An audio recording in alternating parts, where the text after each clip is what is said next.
Assalamualaikum students. Hope so you are all doing good. आज का जो ये लेक्चर मैं अपलोड करने जा रही हूँ that's about the upcoming finance account assistant exam last 60 days best strategy. Basically ये चैनल जो है ये स्पेसिफिकली डेडिकेट की थी उन स्टूडेंट्स के लिए जो प्रिपेयर कर रहे थे एनटी के लिए, but due to certain issues वो पोस्ट जो है विड्रा हुई और मैंने सोचा मे बी वो इशू हो जाए, बट नहीं हुई और मैं खुद भी थोड़ा बिजी लग गई। And now I started again with for the upcoming जो भी जे के एस एस बी के एग्ज़ाम्स होंगे उनके लिए मैं प्रिपेयर करूँगी, उनके लिए मैं आपको यहाँ पे प्रिपेयर करवाऊँगी। Okay, after the deep and thorough analysis of the previous year papers of the J K S S B, जो भी पेपर्स हुए लाइक जूनियर असिस्टेंट का हुआ, फाइनेंस, ये फॉरेस्ट इंस्पेक्टर का, वाइल्ड लाइफ गार्ड का हुआ, बहुत सारे पेपर्स हुए। उनके डीप और थॉरो एनालिसिस के बाद मैं आपका जो अब के बाद जो भी लेक्चर है अपलोड करूँगी वो as per keeping in view those papers, वो पैटर्न व्यू में रखने के बाद ही मैं वो वीडियोस। अब आप बोलोगे कि हमने फाइनेंस अकाउंट असिस्टेंट को 60 डेज लेफ्ट हैं, अब क्या पढ़ेंगे हम क्या नहीं। मैं स्पेसिफिकली ये जो लेक्चर सीरीज आपको 60 डेज की होगी ये स्पेसिफिकली होगी किसके लिए कि वो पॉइंट्स जो यूजुअली बच्चे जो हैं स्किप करते हैं, जो सबसाइड करते हैं, जिनको जो माइंड में नहीं रखते बच्चे, लाइटली उन पॉइंट्स को लेते हैं। और वो कुछ ऐसे भी पॉइंट्स हैं जो बहुत सारे बच्चों को नहीं पता होता है, लाइक जो लास्ट टाइम का पेपर हुआ जूनियर असिस्टेंट का, आप खुद भी देखेंगे। एक क्वेश्चन आया था जैसे political and physical divisions of India में एक क्वेश्चन आया था जिसमें वो पीक्स थे, अनामलाई पीक था, अनामलाई हिल्स थे। वो जो पीक्स का क्वेश्चन था कहीं ना कहीं वो क्वेश्चन बहुत ही ज़्यादा इजी था। वेस्टर्न और ईस्टर्न कोस्टल प्लेन से वो क्वेश्चन आया था, लेकिन वहाँ पे सबसे बड़ी बात ये थी वो क्वेश्चन जो है वो थोड़ा लेंथी था, थोड़ा ट्रिकी था। कॉन्सेप्ट जिस भी बच्चे को अच्छे से होता वो क्वेश्चन कर पाता, ठीक है। बाकी क्वेश्चंस भी अगर देखेंगे वो भी उस पैटर्न से उन्होंने फ्रेम किए थे कि जिस बच्चे को एक डीप जो है नॉलेज, डीप एक अच्छा कॉन्सेप्ट होगा, एक ग्रिप होगी अपने टॉपिक पे, वो क्वेश्चंस कर सकता था।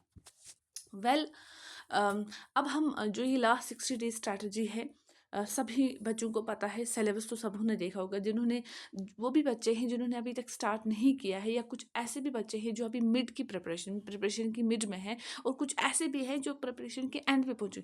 तीनों टाइप के जो तीनों किस्म के जो बच्चे हैं उन तीनों के लिए ये लेक्चर्स जो है, जो ये 60 डेज लेक्चर्स जो होंगे वो बहुत ही इंपॉर्टेंट होंगे तीनों के लिए। तीनों देख सकते हैं। एंड अपार्ट फ्रॉम दैट कि ये जो लेक्चर आएंगे आपको कल से, शॉर्ट होंगे और क्रिस्प कंसाइज होंगे। एंड कंटेंट जो इसका होगा वो बहुत ही ज़्यादा अच्छा होगा, आपके लिए बहुत ही बेनिफिशियल होगा, ठीक है। पहले हम सिलेबस को देखते हैं। इसमें कितने कंपोनेंट्स हैं? जनरल नॉलेज 30 मार्क्स का है, most important. Accountancy 30 marks, it comprises both these two components comprises of the 60 marks. That means ये दोनों जो है इनकी वेटेज ज़्यादा है और बहुत ही इंपॉर्टेंट सेक्शन है, इसको आपको बहुत ही अच्छे से पढ़ना है। Then English 10 marks, statistics 10 marks. English जो है यूजुअली ये सभी एग्जाम्स में होता है और 10 मार्क्स है, तो दैट मीन्स मतलब उतना ग्रिप तो आपको होगा ही। उतना तो होगा ही क्योंकि बहुत जो भी बच्चे एग्जाम्स दे रहे हैं या जिन्होंने नहीं भी दिया होगा, इंग्लिश इज़ बेसिक और उतना भी हाई लेवल का इंग्लिश। हाँ, लास्ट टाइम जो है पेपर आया था, मैंने देखा था वो पेपर, उसमें थोड़ा वो आया था, बट अगर आप डेप्थ अच्छे से क्वेश्चन को पढ़ोगे तो वो उतना डिफिकल्ट नहीं था। ग्रामेटिकली अगर आप करेक्ट थे, आप कोई भी क्वेश्चन वहाँ पे ये ऑप्शन राइट ऑप्शन चूज कर सकते थे। स्टैटिस्टिक्स था, फिर मैथमेटिक्स है, general economics, general science, knowledge of computer. Knowledge of computer जो है ये हर एक एग्जाम में होता है, अपार्ट फ्रॉम दैट आपको उतना नॉलेज होगा, उतना ज़्यादा डिफिकल्ट नहीं। जनरल साइंस 9th-10th का होगा, general economics, mathematics, statistics, and then it's the accountancy और जनरल नॉलेज। ये वाले जो कंपोनेंट्स है, बाकी जो है उन पे भी आपको बहुत ही ज़्यादा डीप फोकस करना है, बट इन वाले कंपोनेंट्स को आपको कहीं पे भी कोई भी कमी नहीं रखनी है, क्योंकि ये जो पहले दो हैं इनकी वेटेज भी बहुत ही ज़्यादा है। और अब जे के एस एस बी ने एक कंप्लीट एक शिफ्ट लिया है, फ्रॉम इजी टू मॉडरेट से लिया है moderate too difficult. Paper pattern जो है वो कंटिन्यूसली चेंज हो रहे हैं, बट यही है जिन्होंने अच्छे से पढ़ा होगा वो कर लेंगे, उनके लिए उतना डिफ़िकल्ट नहीं है। पहला जो है जनरल नॉलेज, इसमें 30 मार्क्स हैं। आप पहली लाइन देखेंगे current events of national and international importance. आज जो है, आज का ये जो लेक्चर है that would be regarding the ये ओवरव्यू सिलेबस को, और देन आप कंटिन्यू डेली बेसिस पे क्या करोगे, लेक्चर्स मेरे आपको मिलेंगे और आप देखेंगे। छोटे लेक्चर्स होंगे, ज़्यादा लेंथी मैं नहीं बनाती हूँ, और कंटेंट भी बहुत ही अच्छा होगा, ऑर्गेनाइज और स्ट्रक्चर्ड वे में होगा। पहला जो है current events of national and international importance, most important ये सेक्शन जो है, ये लाइन जो है, बहुत सारे बच्चे जो है इस लाइन को लेके बहुत ज़्यादा कंफ्यूज होते हैं। वो क्या करते हैं, जो भी करंट होगा डेली बेसिस पे, कोई एनिमल होगा, कोई इंडिया लेवल पे कोई माइग्रेटरी स्पीशीज़ होगी उसको भी पढ़ते हैं, कोई भी सुमित होगी उसको भी पढ़ते हैं। इसमें बहुत ज़्यादा कंटेंट रखते हैं। तो क्या होता है, अल्टीमेटली एट द एंड वो इसको रिवाइज नहीं कर पाते, और जब क्वेश्चन आता है वो पढ़ के भी वो क्वेश्चन सॉर्ट आउट सॉल्व नहीं करते। वो क्या होता है, क्योंकि लेक ऑफ रिवीजन होता है और कंटेंट बहुत मटेरियल बहुत ज़्यादा होता है। बहुत मटेरियल आपको नहीं देखना है, ये एक लाइन है, 1 लाइन यहाँ पे दी गई है, इसके 3 to 4 मार्क्स होंगे। तो अगर आप मेन टॉपिक्स लाइक जो हमारे पास करंट में है, अगर आपको इस साल कोई एग्जाम देना है तो आपको बजट पढ़ना है, आपको इकोनॉमिक सर्वे पढ़ना है, ये सेंसस 2026-27 का ये आपको पढ़ना है। बाकी कुछ सुमिट्स, इंपॉर्टेंट सुमिट्स लाइक ब्रिक्स वगैरह, SCO, ये सुमिट्स होती है, उनको थोड़ा मद्देनजर रखना है। या कुछ अलायंस जैसे इंटरनेशनल बिग कैट अलायंस, वहाँ से क्वेश्चन आ सकता है। कुछ ऐसी ऐसी चीज़ें जो आपको खुद खुद ब खुद ही आपको पता चलेंगी कि हाँ, यहाँ पॉइंट, ये पॉइंट जो है इंपॉर्टेंट है। ज़्यादा डेप्थ में आपको नहीं जाना है। अब वहाँ पे उस स्टेट में क्या हुआ, इससे अगर वो क्वेश्चन कोई करंट में से डिफ़िकल्ट भी आता है, वो सिर्फ आपके लिए डिफ़िकल्ट नहीं है, वो बल्कि सभी बच्चे जो एग्जामिनेशन हॉल में बैठे थे वो सबों के लिए डिफ़िकल्ट होता है। वो कंपटीशन सिर्फ आपके लिए नहीं होता है, वो सबों के वहाँ पे ऑटोमेटिकली जो है वो जो कंपटीशन क्रिएट होता है, क्योंकि वो डिफ़िकल्ट पेपर था इसीलिए, और कट ऑफ डाउन हो जाता है। उसके लिए आपको ज़्यादा वरी करने की ज़रूरत नहीं है, ठीक है। Political and physical divisions of world and India, पहले जो बच्चे हैं वो फिजिकल डिविजन्स ऑफ इंडिया वगैरह जो है पढ़ते थे।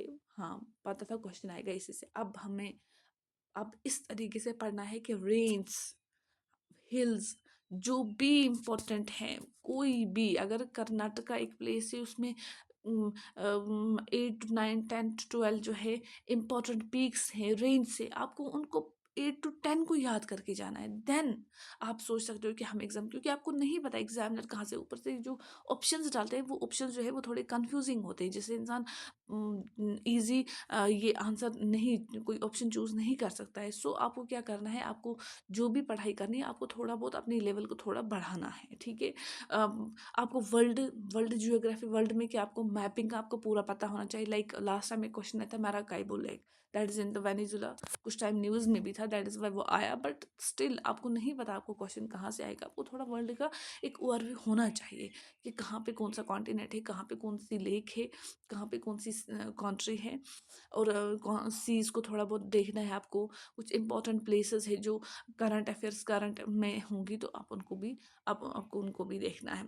Indian culture, heritage and freedom struggle जो है, ये भी बहुत ही इंपॉर्टेंट लाइन है। फ्रीडम स्ट्रगल में भी यूजुअली जो क्वेश्चंस आते हैं, क्रोनोलॉजी, कोई लाइन, 1 लाइनर भी होता है, अगर 1 लाइनर नहीं भी होगा बट अच्छा क्वेश्चन आता है इसमें से, कोई उतना हाई लेवल का नहीं आता है।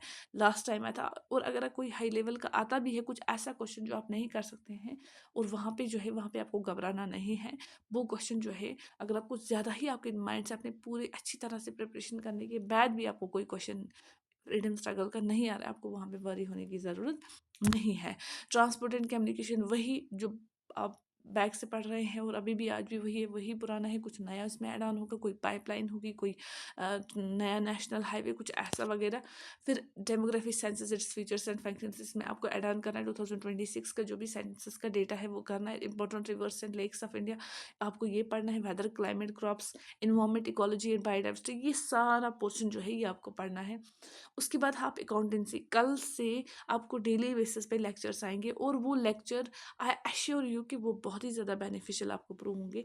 सो कोई भी लेक्चर स्किप ना करें, और मैं एटलीस्ट अब 2 to 3 कंपोनेंट्स साथ साथ चलाऊंगी। आपकी जो लेक्चर्स होंगे वो बहुत ही शॉर्ट होंगे, 15 to 20 मिनट से ज़्यादा में नहीं, और उसमें बहुत ही अच्छा कंटेंट होगा, एक बहुत ही कंसेप्चुअल क्लैरिटी होगी।